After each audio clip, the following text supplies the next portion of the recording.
بیان کیا جاتا ہے کہ ایران کے مشہور بادشاہ عمرو لوئیس کا ایک غلام موقع پا کر بھاگ گیا، لیکن لوگوں کو فوراً ہی معلوم ہو گیا اور وہ اسے گرفتار کر کے لے آئے۔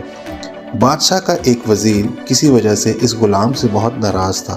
غلام کے بھاگنے اور گرفتار ہو کر آنے کا حال معلوم ہوا تو اس وزیر نے بادشاہ کو مشورہ دیا کہ اس گستاخ غلام کو فوراً قتل کرا دینا چاہیے۔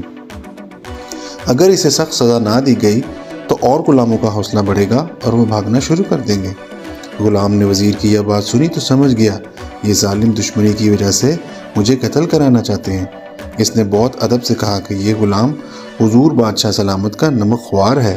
بے شک مجھ سے ایک گناہ ہوا ہے، لیکن میرے دل سے حضور کی خیر خواہی اور محبت کم نہیں ہوئی، اور محبت اور خیر خواہی کی وجہ سے یہ عرض کرنے پر مجبور ہوں کہ مجھے قتل کروا کے حضور میرا خون ناحق اپنی گردن پر نہ لیں۔